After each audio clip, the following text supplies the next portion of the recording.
La vie, elle ne nous arrive pas à nous. Elle nous arrive pour nous. Même les pires épreuves, même les pires douleurs de la vie. C'est des cadeaux que la vie met sur notre chemin. Puis c'est dans les épreuves qu'on devient une meilleure version de nous-mêmes. On grandit pas quand il nous arrive rien. On grandit quand on a des épreuves qui se mettent devant notre chemin. Puis c'est à ce moment-là qu'on découvre toutes les ressources extraordinaires qu'on a à l'intérieur de nous qui nous permettent de s'élever et d'être plus grand que soi et devenir une meilleure version. C'est toujours dans ces états-là qu'on est meilleur, qu'on devient meilleur, qu'on change. Puis j'ai toujours pour moi dire que dans chaque femme, il y a une Wonder Woman, puis dans chaque homme, il y a un Superman. Puis c'est au moment où il arrive d'une épreuve devant lui qu'il découvre les ressources qu'il a pour devenir un Superman ou Wonder Woman. C'est comme ça se passe aussi dans nos films. On a-tu besoin d'arriver justement à un extrême pour commencer à faire quelque chose? T'sais? Non, je dis surtout aux gens, attendez donc pas à l'extrême. Moi, j'ai attendu à l'extrême. Pensez pas que je vais mourir pour pouvoir découvrir tout ça. Là, je vous montre, vous avez un cadeau, là, prenez-le tout de suite, puis décidez tout de suite. Mais apprenez des épreuves. Si on voit chacune des épreuves qui nous arrivent dans notre vie comme des cadeaux, la plus petite ou la plus grande, et des façons d'apprendre quelque chose, ça change toute la notion de la vie. Ça change toute la façon de voir la vie et de grandir. Donc, prenez le temps de regarder ce qui vous arrive. Puis, c'est quoi la leçon, le message en arrière de ça qui vous permet, vous, de grandir?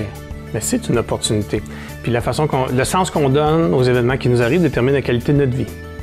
Le sens qu'on donne aux événements qui nous arrivent détermine la qualité de notre vie. Va déterminer la qualité de notre vie. J'aime beaucoup cette phrase. Et la façon qu'on donne le sens, c'est beaucoup par les questions qu'on se pose. Donc, tout à l'heure, tu disais « Pourquoi ça m'arrive encore à moi? » Si vous changez votre question par « Qu'est-ce que je peux apprendre de ça? Comment je peux me servir de ça pour devenir une meilleure version de moi-même? » C'est quoi le cadeau qui est caché derrière ça? Vous allez avoir de meilleures réponses. Meilleures questions, meilleures réponses. Si tu te poses la question « Pourquoi ça m'arrive toujours à moi? » On va trouver des raisons pour te convaincre que ça arrive toujours à toi, puis que tu as raison, ça arrive toujours à toi.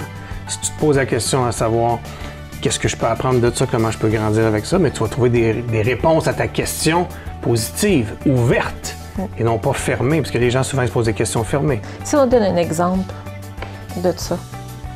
Bien, un exemple que je trouve très frappant, puis qu'on voit souvent, les gens disent « Pourquoi je ne suis pas capable de perdre du poids? » Bien, les réponses que tu vas trouver à te poser une question comme ça, c'est des réponses qui vont répondre à ta question. Pourquoi tu n'es pas capable de perdre du poids? Parce que tu manges trop, parce que tu ne fais pas d'exercice, etc., etc. La puissance des mots. La puissance des mots et des questions. Et ton subconscient, lui, il travaille toujours à trouver la réponse à tes questions. Si tu lui poses une question comme ça, avant de te coucher en plus, il va travailler toute la nuit à essayer de trouver la raison pourquoi tu n'es pas capable.